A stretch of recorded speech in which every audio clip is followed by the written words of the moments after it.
किसान भाइयों, कुछ किसान भाई सरबती गेहूं 306 के बारे में जानकारी मांग रहे हैं। तो आज हम इस वीडियो के माध्यम से सरबती गेहूं C306 के बारे में ही जानकारी देंगे। तो पूरी जानकारी के लिए वीडियो लास्ट तक जरूर देखें। चैनल पर नए हैं तो चैनल को सब्सक्राइब करके बेल आइकन दबाकर वीडियो को लाइक जरूर कर दें। यदि यह वीडियो आप फेसबुक पेज पर देख रहे हैं तो पेज को फॉलो जरूर करें और वीडियो को अधिक से अधिक किसानों के पास शेयर जरूर करें। तो चलिए किसान भाइयों, सरबती गेहूं C306 के बारे में जानते हैं। यह एक काफ़ी नामी वैरायटी है। इसकी रोटी बहुत ही स्वादिष्ट और मीठी होती है। अगर आप इसे पका करके लंबे समय तक रख भी देते हैं तो भी इसकी जो रोटी होती है वह ताज़ी और मुलायम बनी रहती है। और ज़्यादातर किसान इसकी खेती रोटी खाने के शौकीन है, इसलिए करते हैं क्योंकि इसकी रोटी बहुत ही ज़बरदस्त होती है। और इसकी जो कीमत मिलती है गेहूं की बाज़ार में वह लगभग 4,000 रुपये क्विंटल मिलती है। वहीं सामान्य गेहूं की बात करें तो 2400 से लेकर 2500 रुपये प्रति क्विंटल ही मिल पाता है, लेकिन इसका मूल्य बाज़ार में लगभग 4,000 रुपये प्रति क्विंटल मिलता है। और इसका बीज आप यदि ऑनलाइन खरीदते हैं या और किसी व्यक्ति से खरीदते हैं तो यह लगभग 100 रुपये प्रति किलो की दर से मिल जाता है। तो इस तरह से देखा जाए तो इसका बीज भी काफ़ी महंगा है। और यह वैरायटी 110 से लेकर 115 दिन की है, यानी कि 110 से 115 दिन का समय अवधि लेती है पककर तैयार होने में। वहीं इसमें बहुत ज़्यादा सिंचाई की ज़रूरत नहीं पड़ती है।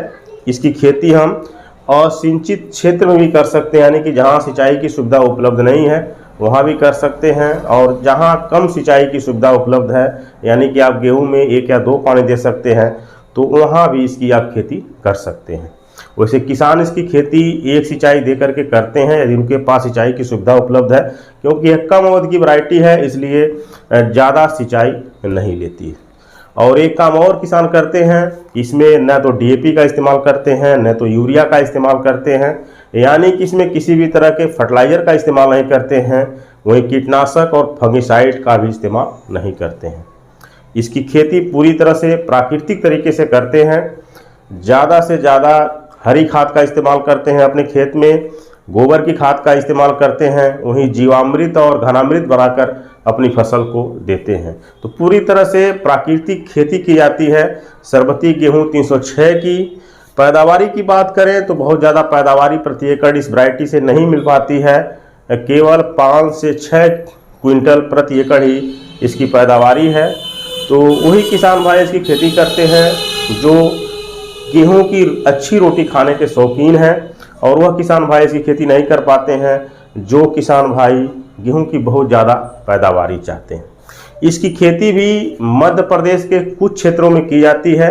कुछ क्षेत्रों में सीहोर, अशोकनगर और नरसिंहपुर में इसकी खेती की जाती है। और काली एवं जलोढ़ मिट्टी में ही इसकी खेती अच्छी तरह से की जा सकती है। वैसे इसके बीज की बुआई उत्तर प्रदेश के कुछ किसानों ने भी किया था, और वहीं पंजाब के भी कुछ किसानों ने किया था, हरियाणा के भी कुछ किसानों ने किया था, तमिलनाडु, महाराष्ट्र, गुजरात जैसे प्रांतों के भी किसानों ने इस वैरायटी की खेती अपने वहाँ किया था। लेकिन वह सफलता नहीं मिल पाई जो मध्य प्रदेश के कुछ क्षेत्रों के किसान ले पाते हैं। तो हर क्षेत्र के लिए वैरायटी नहीं है और कम पैदावारी मिलती है। सबसे महंगा आटा भी इसी वैरायटी का मिलता है। तो सरबती गेहूं 306 बहुत ही बेहतरीन वैरायटी है, खास तौर पे उन लोगों के लिए जो रोटी खाने के शौकीन हैं। गजब की रोटी होती है इसकी, और इसे द गोल्डन ग्रेन के नाम से भी जाना जाता है। और इसका दाना गोल और सुनहरे रंग का होता है, काफ़ी ठोस होता है। सरबती गेहूं 306 का रकबा जो है कम होता जा रहा है, कारण कि इससे कम पैदावारी मिलती है। और वहीं अब किसान 1544, 322 और हर्षिता जैसी वैरायटियों को ज़्यादा तवज्जो दे रहे हैं, क्योंकि ये भी वैरायटियाँ बिल्कुल सरबती जैसी ही हैं, खाने में स्वादिष्ट हैं और पैदावार चूँकि इससे बहुत ज़्यादा मिल जाती है सरबती गेहूं 306 से, यानी कि दूनी पैदावार मिल जा रही है। तो किसान अब सरबती 306 की खेती करना नहीं चाह रहे हैं, अब इसे धीरे धीरे छोड़ रहे हैं। और आने वाले कुछ समय में आप देखेंगे कि इसकी खेती पूरी तरह से बंद हो जाएगी, क्योंकि इसकी जगह अब 1544, 322 और हर्षिता जैसी किस्में ले रही हैं, क्योंकि ये भी सरबती की तरह से ही हैं, लेकिन पैदावारी गेहूं की ज़्यादा मिलती है। तो किसान भाइयों, सरबती 306 एक बहुत ही बेस्ट वैरायटी है, ख़ास तौर पे उनके लिए जो रोटी खाने के शौकीन हैं, मुलायम और स्वादिष्ट रोटी चाहते हैं। और इसकी खेती केवल कुछ क्षेत्रों में की जा सकती है, इसलिए हर क्षेत्र के किसान इसकी खेती नहीं कर सकते हैं। इसकी मांग अपने देश के अलावा विदेशों में भी है। जो भी लोग रोटी खाने के शौकीन हैं वह सरबती गेहूं 306 की रोटी खाना ज़्यादा पसंद करते हैं। तो यदि आप भी रोटी खाने के शौकीन हैं तो आप भी सरबती गेहूं 306 को बुआई के लिए महत्व दे सकते हैं। तो किसान भाइयों, जानकारी कैसी लगी कमेंट में ज़रूर बताएं। अगले वीडियो में एक नई जानकारी लेकर फिर मिलेंगे, तब तक के लिए धन्यवाद।